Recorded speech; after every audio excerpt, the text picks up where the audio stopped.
Okay, so we're playing the A long pattern, and instead of just going in, there's three ways to do it.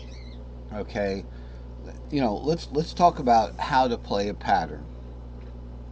Okay, now I'm going to take the Mr. Capo off because one of the ways to play the pattern is if you have enough fretboard to play either way. Then you can just play the short pattern. So for the A shape, this is an A shape C. We can play like, we can do a pentatonic like that. Or we can just play away from the fret nut with that long pattern like that and go into the next cage shape up from A is G, so there's a second way of playing from that particular note, starting note. It could be a dot, it could be just where the capo is. This could be the fret nut down here. So it would be something like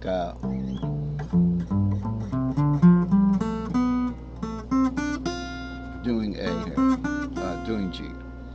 Okay, so that would be, essentially our A-shaped F, because I'm way down here. So my E-shaped C, A-shaped F.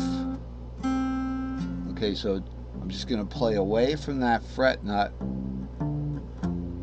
like that into a G shape.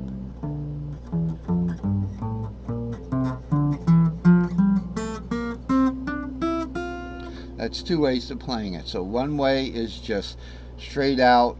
Let's do this up here. If we have enough fretboard, all right, we're gonna go.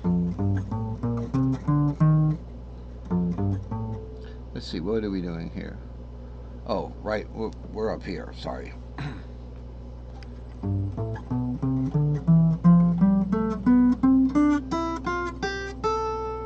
Okay. Now, why did that sound kind of mellow? Because that was probably a diatonic, mostly a mixolydian. If you want to hear that root, started here.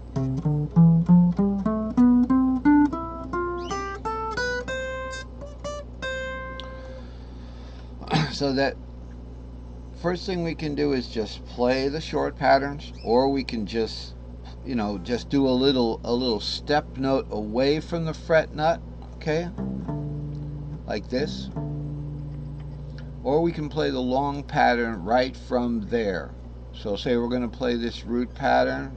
Now we're going to treat this, whatever this note is, as the root. See, it doesn't matter. So it's root 2, 3, 4, 5, 6, 7, root. Okay, 7 root. Now we're in string shapes now. E string shape. Okay, C string shape. G string shape. D string shape. That's easy. Anywhere you do it, you could do the same thing.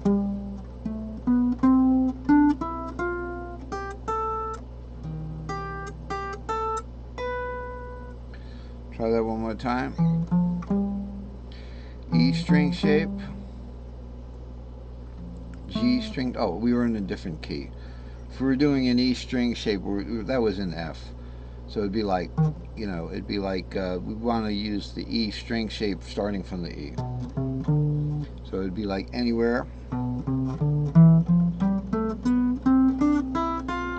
Okay, so why not here?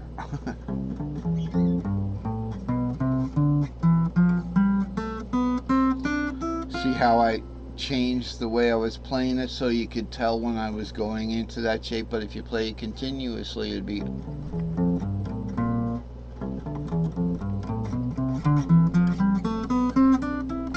Sometimes you got to get your fingers somewhere quickly in the guitar to keep up with what you started down here, which was easy, you know. So that's another way to play it, but there's a third way to play it, okay? And that is, there's a third or fourth way to play it, and that is to take advantage of the open strings.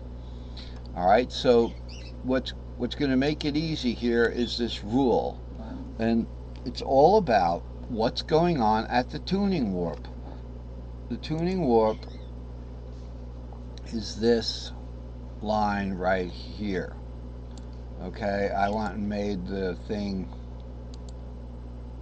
gray because I was drawing strings before. There. That's the tuning the tuning difference. So we got root to 4, here's a fourth. We got root to 4, here's a fourth. 5 to root's a fourth. 5, 6, 7 root, following the scale. Doesn't matter anyway, because most chords are made by making adjustments to the ivories. So 5, 6, 7 root is the same as 5 in C is the same as 5, 6, 7. Well, actually, it'd be 7 root 2, 3 in A flat, but it's count the same number of number of keys, steps, because you made 2 adjustments. So, what are we looking at here? Oh yeah, the tuning warp. There's a third in between it. So from the 4 to the 6, it's like from the F to the A is your third here. So this is our region of interest here, and now it's taking on new meaning. Now not only do we have the tuning third here between the B, the G, and the B, right? Where we have to move our patterns up.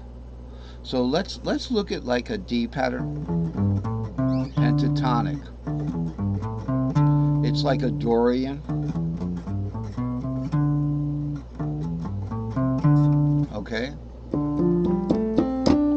It takes the fourth major pentatonic. So playing a Dorian D minor pentatonic is just like playing an F major pentatonic. You can get away with that because you're not playing the B flat.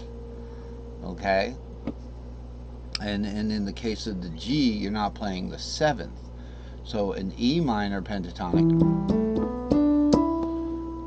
to play an E minor pentatonic, you simply play a G major pentatonic because you're not playing the 7th on that G major pentatonic. You're not playing the 4th on that F. So we're not going in the key of F or G. And you just start it from that minor. And similarly, to play a minor pentatonic, you play a C major pentatonic. So this is your A minor pentatonic. Okay, goes.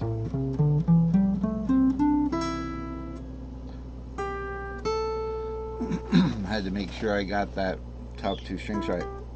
So, what was I talking about? Okay, I forgot what we were talking about. I knew if I explained the pentatonics, I'd lose my train of thought. But we'll get back to it. So, yes, we were talking about the tuning warp. Okay, so we'll hone back in on what we were talking about. So strange things going on here at the tuning warp. Okay, so this is already warped over. The pattern's already warped over. It's already brought up a half step, the top 2 strings of the P4 pattern.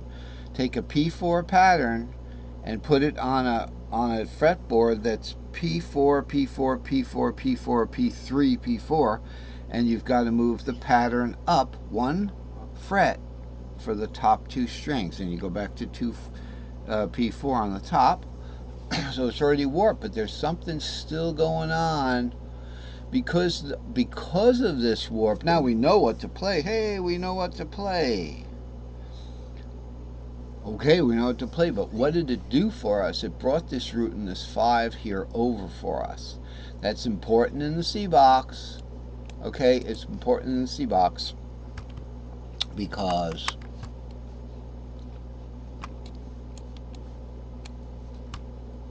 it makes the C box, here's the fretnut, that means E would become the 3rd.